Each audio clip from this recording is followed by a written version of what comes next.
Hello everyone. सो आज की इस वीडियो में हम देखेंगे कैसे एक सूट फॉर स्पेसिफिक परफॉर्मेंस जो है ड्राफ्ट होता है।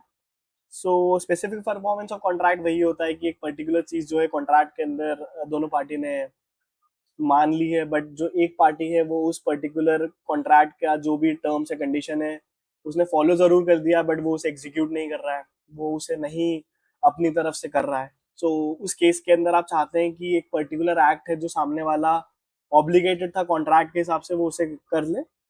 तो इसके लिए हम एक स्पेसिफिक परफॉर्मेंस की पिटिशन जो है डालते हैं। सो कुछ इस प्रकार से हमारी पिटिशन जो है ड्राफ्ट हो जाएगी एट द एंड तक।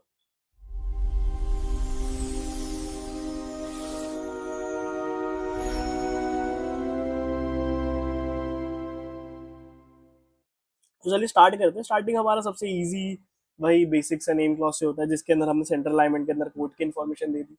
फिर एक लाइन छोड़ के लेफ्ट अलाइनमेंट हमने अंदर मैटर ऑफ को कैपिटलिक्स कर दिया, अंडरलाइन कर दिया। और इसके अंदर जो भी प्लेंटिफ की डिटेल है, उनका नाम, सन ऑफ, रेसिडेंस जो है उनका आ जाता है। और सेम इसी प्रकार से हमारे डिफेंडेंट की इन्फॉर्मेशन भी आ जाती है। अब हमारा जो ड्राफ्ट का मेन पार्ट है, यानी यहाँ पे हमारा हेड नोट चालू होता है। इसके अंदर हेड नोट काफी छोटा सा है कि suit for specific performance of contract, क्योंकि कोई सा भी पर्टिकुलर सेक्शन जो है वो इन्वॉल्व नहीं है। और मोस्ट रिस्पेक्टफुल शोवित से हम स्टार्ट कर देते हैं। सो इसके अंदर सबसे पहला जो हमारा पॉइंट होता है कि हम इंट्रोडक्शन से किसी भी ड्राफ्ट की स्टार्ट करते हैं। सो इसमें हमने पहले सबसे पहले प्लेंटिफ की जो इन्फॉर्मेशन है वो दे दी। सो इसके अंदर हमने बताया कि जो प्लेंटिफ है वो रेसिडेंट है एक पर्टिकुलर कहाँ के, हमने वो बता दिया। फिर जो हमारे डिफेंडेंट है वो एक एब्सोल्यूट ओनर है पर्टिकुलर प्रॉपर्टी के, हमने उसका एड्रेस बता दिया, उसका मेजरमेंट बता दिया, क्योंकि ये एक सेल का कॉन्ट्रैक्ट होने वाला है। और हमने बताया कि जितने भी इजमेंट्री राइट्स हैं वो उस प्रॉपर्टी के हैं। और इस प्रॉपर्टी को हम hereinafter referred to as the suit property, यानी जब भी हम पिटिशन में सूट प्रॉपर्टी की बात करेंगे तो जो हमारे पॉइंट नंबर 2 के अंदर हमने प्रॉपर्टी की इन्फॉर्मेशन दी है वही हमारी प्रॉपर्टी है। अब देखिए, जो प्लेंटिफ है वो एक रेसिडेंशियल पर्पस के लिए प्रॉपर्टी जो है ढूंढ रहे थे, और उन्हें पता चला कि जो डिफेंडेंट है वो अपना प्रॉपर्टी जो है बेचना चाह रहे हैं। तो यहाँ से दोनों की एक फर्स्ट लिंक जो है क्रिएट हुई। फिर जब इन्हें सेल का पता चला तो प्लेंटिफ जो है वो अप्रोच करते हैं हमारे डिफेंडेंट को कि वो जो पर्टिकुलर प्रॉपर्टी उसे परचेज करना चाहते हैं। वो इस तारीख को गए और उन्होंने अपने टर्म्स एंड कंडीशन बताई। इस टर्म्स एंड कंडीशन में जिसमें प्लेंटिफ और डिफेंडेंट ने दोनों बताया होगा, उस बेसिस के ऊपर 20 फरवरी को एक एग्रीमेंट जो है साइन हो गया, जिसके हिसाब से जो हमारे सेलर हैं उन्हें 85 लाख रुपीज मिलेंगे। ठीक है, यानी जो प्लेंटिफ है वो 85 लाख रुपए डिफेंडेंट को देगा और डिफेंडेंट उसके बदले में जो प्रॉपर्टी है हमें दे देगा।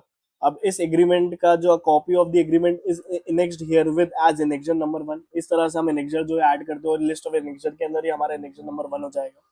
फिर क्या हुआ, जो प्लेंटिफ है उन्होंने 10 लाख रुपए जो है डिफेंडेंट को दे दिए, यानी एक तरीके से जो टोकन अमाउंट है वो उन्हें सबमिट कर दी। अब जो मेन हमारा पर्पस आ रहा है इस पिटिशन का वो ये है कि जो बैलेंस अमाउंट है 75 लाख वो हमें पे करना था कब तक, 30 अप्रैल तक की हमारे पास टाइम था। यानी 30 अप्रैल तक हम 75 लाख रुपीज लेके जाएगा प्लेंटिफ, डिफेंडेंट को दे देगा। और डिफेंडेंट के पास क्या ऑब्लिगेशन है कि वो उस पैसे के बदले में हमें पोजेशन जो है दे देगा, और विद टाइम ओनरशिप जो है वो हमें मिल जाएगी। ये हमारे एग्रीमेंट के हिसाब से हुआ। पर हुआ क्या, जब 30 अप्रैल के दिन हमारा प्लेंटिफ जो है डिफेंडेंट के पास जाता है और रिक्वेस्ट करता है कि वो एग्जीक्यूट कर दे अपनी सेल डीड को और पोजीशन हमें दे दे। तो उस दिन डिफेंडेंट जो है अपनी इस बात से मुकर जाता है, यानी वो रिफ्यूज कर देता है to execute the sale deed. अब एकदम से तो केस फाइल होता नहीं है। सो प्लेंटिफ ने उससे रिक्वेस्ट करी उस पर्टिकुलर डेज पे, 2 मई को गया, वो 10 मई को गया, 18 मई को गया। हालांकि फिर भी डिफेंडेंट ने उस सेल एग्जीक्यूट करने के लिए वो रेडी नहीं हुआ। तो फाइनली लीगल एक्शन की जब स्टार्टिंग हुई तो 25 मई को उन्होंने एक लीगल नोटिस जो है डिफेंडेंट को भेजा कि आप जो आपकी पार्ट परफॉर्मेंस है, यानी मैं जैसे ही आपको 75 लाख रुपीज देने के लिए तैयार हूँ, आप प्लीज वो पैसा ले लीजिए और उसके बदले में मुझे जो पोजीशन है प्रॉपर्टी का वो दे दीजिए, यानी जो आपका ऑब्लिगेशन है आप वो फुलफिल कर दीजिए। इसके लिए मैंने लीगल नोटिस जो है उनको दे दिया। अब इसके अंदर हम ये वाली बात भी बता रहे हैं कि जो प्लेंटिफ है वो रेडी है और विलिंग है कि वो अपना पार्ट ऑफ परफॉर्मेंस जो है कर दे, बस सामने वाली पार्टी नहीं करी। सो यहाँ पे हम कॉज ऑफ एक्शन की बात करेंगे।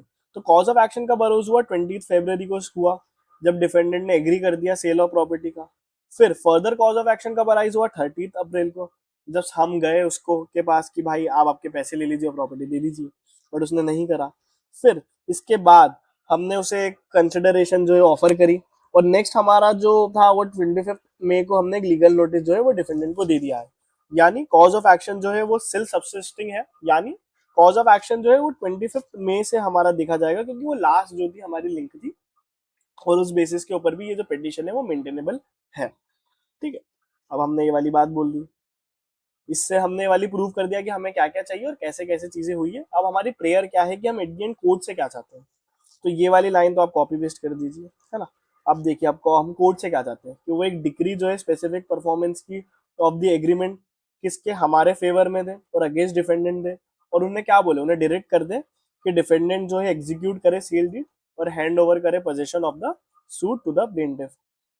अब इसके अंदर जो सोल सिविल के अंदर ये भी होता है कि जब सामने वाली पार्टी का आप पूरी तरीके से गलती बता देते हैं, तो आप जो है कॉस्ट जो है जो सूट का लगा है, हमारा जो पैसा लगा है, वो प्लेंटिफ जो है उससे मिले अगेंस्ट द डिफेंडेंट, यानी डिफेंडेंट ही जो भी पूरा पैसा है वो दे। और थर्ड जो है हमारी लास्ट है, ये हर ड्राफ्ट के अंदर सेम होती है कि जो भी कोर्ट को डीम्ड फिट है, जो प्रॉपर जस्टिस के लिए जरूरी है, वो पर्टिकुलर चीज वो हमें दे दे। सो गाइज कुछ इस प्रकार से आपका जो ड्राफ्ट है वो बन गया होगा।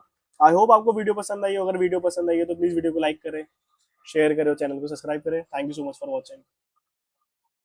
share, and subscribe.